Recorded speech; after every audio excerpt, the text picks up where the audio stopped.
दोस्तों पिछले महीने बिहार को कुल 2 एयरपोर्ट का सौगात मिला था। बिहार को कुल 2 एयरपोर्ट, जी हाँ दोस्तों, जैसा कि आपको बता दूं कि बिहार के भागलपुर और बिहार के राजगीर में एयरपोर्ट का निर्माण किया जाएगा आने वाले समय में। इसको लेकर जमीन अधिग्रहण को लेकर कैबिनेट ने मंजूरी दे दी थी और इस 2 जिलों में कहीं न कहीं एयरपोर्ट बनाने को लेकर अब सुगबुगाहट और भी तेज हो गई है और अब ये उम्मीद की जा सकती है कि इन 2 जिलों में एयरपोर्ट बनेगा। लेकिन फिर से बिहार में एक और एयरपोर्ट के निर्माण को लेकर सुगबुगाहट तेज हो गई है। इस एयरपोर्ट के निर्माण को लेकर पहले भी कई बार खबर आई है, लेकिन इस बार कुल लागत कितनी होगी इस एयरपोर्ट के बनाने को लेकर और कब से इस एयरपोर्ट का निर्माण शुरू होगा, इसको लेकर भी खबर आई है।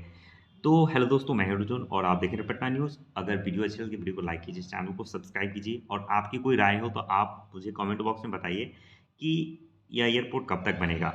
तो दोस्तों बिहार के राजधानी पटना में अभी एयरपोर्ट है राजधानी पटना में, लेकिन राजधानी पटना के सटे हुए इलाके बिहटा में आपको एक और एयरपोर्ट बनता हुआ बहुत जल्द दिखेगा। हालांकि इसकी खबर बहुत ही लंबे टाइम से चल रही है न्यूज़ में। कई लोग तो कमेंट बॉक्स में बोल बोल तक थक चुके हैं कि बिहटा एयरपोर्ट नहीं बनेगा। लेकिन देखो भाई, ये जमीन अधिग्रहण का मामला था बिहार सरकार का, जिस वजह से इस प्रोजेक्ट में डिले हो रहा था। लेकिन अब यह project finally on the ground आपको दिखने वाला है। तो आपको बता दूं कि बिहटा में बनेगा पटना से भी बड़ा एयरपोर्ट। जी हाँ दोस्तों, यह बहुत बड़ा एयरपोर्ट होगा, अंतर्राष्ट्रीय स्तर का यह एयरपोर्ट होगा। ठीक है, इसकी कुल लागत 1453 करोड़ रुपए आएगी। बहुत भाई बोलेंगे कि भाई जेवर एयरपोर्ट का अनाउंसमेंट हुआ और बन गया। देखो भाई, पॉलिटिकल भी बहुत सारी बातें होती है, अभी इलेक्शन चल रही है और बिहार में कुछ तो दिखाना होगा कि प्रोजेक्ट आ रही है, काम होगी। तो कुछ पॉलिटिकल पॉइंट ऑफ व्यू से भी कई निर्माण कार्य शुरू होती है। तो finally political point of view से भी शुरू हुआ है, कुछ तो मिला बिहार को। तो बिहटा में एयरपोर्ट बहुत जल्दी बनेगा। चलिए आगे खबरें में जानते हैं कि क्या क्या खबर में आया है निकल कर, ताकि आप लोग भी जान सके कि बिहटा में एयरपोर्ट कब तक बनेगा। खबर यह बताता है कि बिहटा में पटना एयरपोर्ट से भी बड़ा टर्मिनल बनाने में आ रही अड़चनें अब लगभग दूर हो गई है। दोस्तों जमीन अधिग्रहण में मेन अड़चनें आ रही थी, जैसा कि आप जानते हैं कि बिहार में कोई भी प्रोजेक्ट हो, वह रोड हो, ब्रिज हो, बिल्डिंग्स हो, कुछ भी हो, उस प्रोजेक्ट को पूरा करने में सबसे बड़ा जो सरदर्द है वो है जमीन अधिग्रहण। क्योंकि बिहार एक ऐसा स्टेट है जहाँ पे पॉपुलेशन डेंसिटी बहुत ही ज़्यादा है, जिस वजह से यहाँ पे ज़मीन को अधिग्रहण करने में बहुत ही टाइम लगता है। तो ऐसे में ज़मीन अधिग्रहण अब हो चुका है। कोई प्रोजेक्ट जानते हो कि जैसे ही शुरू होती है वहाँ पे धरना प्रदर्शन ये सब सारा चीज़ शुरू हो जाता है। इस वजह से ज़मीन अधिग्रहण में टाइम लगता है। तो अब फाइनली यह प्रोजेक्ट शुरू हो चुका है। खबर में आगे यह भी है कि बिहटा एयरपोर्ट को पिछले वर्ष जुलाई में वित्तीय स्वीकृति दी गई थी। आप जानते होंगे 2023 के अंत में ही यह खबर आई थी कि इसकी वित्तीय स्वीकृति मिल चुकी है और जल्दी इसका निर्माण शुरू किया जाएगा। बताया जा रहा था कि इसका निर्माण मोटे तौर पे इसी साल फरवरी में शुरू होगा, लेकिन फरवरी में यह शुरू नहीं हो पाया। अब उम्मीद है कि जून जुलाई में इसका निर्माण शुरू हो जाएगा। अब प्रशासनिक स्वीकृति भी मिल चुकी है, निविदा की प्रक्रिया शुरू कर दी गई है, मतलब टेंडर बहुत जल्दी शुरू होने वाला है। तो टेंडर बहुत जल्द शुरू होने वाला है और इसका निर्माण भी शुरू हो जाएगा। देखिए यहाँ पे लिखा है लेकिन अभी 2 महीने और लगने की संभावना है। मोटे तौर पे अगर अभी मार्च एंड है, अप्रैल मई जून जुलाई से इसका निर्माण शुरू होगा। इसी के साथ साथ पहले चरण में अभी फिलहाल 126 एकड़ जमीन दी गई थी, जिसमें से 108 एकड़ में भूमि पर टर्मिनल बनाया जाएगा। मतलब 108 एकड़ में टर्मिनल होगा, भाई समझ सकते हो कितना बड़ा टर्मिनल ये होगा।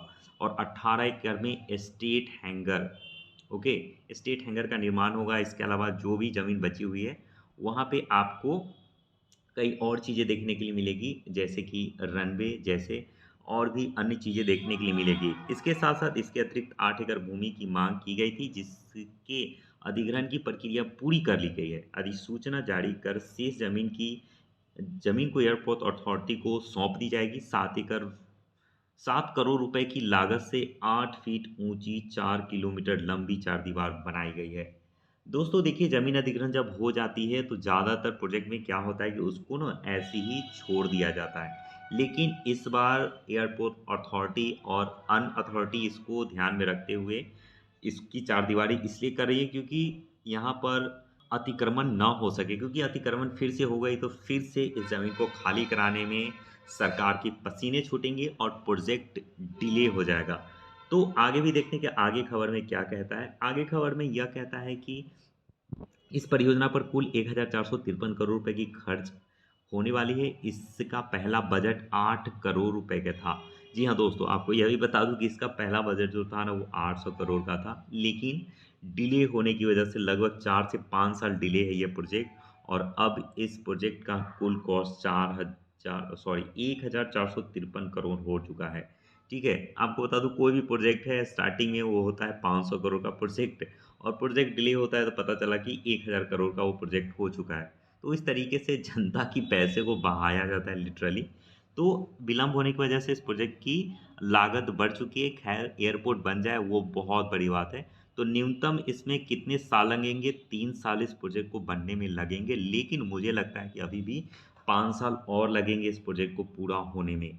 तो मोटे तौर पे अगले 5 साल में राजधानी पटना को एक और एयरपोर्ट मिलेगा और बिहार को एक अंतर्राष्ट्रीय एयरपोर्ट मिल जाएगा। इसके साथ-साथ यहाँ पे और भी रोड कनेक्टिविटी बेहतर होगी, जैसे कि दानापुर बीटा एलिवेटेड रोड का निर्माण होगा, जो सीधा एयरपोर्ट से कनेक्टेड होगा। इसके साथ-साथ बीटा बहुत तेज़ी से बढ़ रहा है। यहाँ पे कई बड़े निर्माण भी चल रहे हैं, जिसमें आईआईटी पटना जैसी बड़ी संस्थान तो थी ही। इसके साथ-साथ कई और बड़े निर्माण वहाँ पे चल रहे हैं, कई बड़े-बड़े कॉलेज के कैंपस भी खुल रहे हैं। तो ये सारी चीज़ें बन रही है। मोटे तौर पे राजधानी पटना का यह नोएडा होने वाला है, जहाँ पर इतने सारे प्रोजेक्ट चल रहे हैं, बड़ी-बड़ी मल्टी स्टोरेज बिल्डिंग्स बन रही है, कई बड़े निर्माण चल रहे हैं। तो दोस्तों, आपको क्या लगता है कि इस प्रोजेक्ट को जल्दी पूरा किया जाएगा या नहीं? आप मुझे कमेंट बॉक्स में फटाफट बताएं। आज के लिए इतना ही, अगली वीडियो में फिर मिलेंगे, तब तक के लिए धन्यवाद।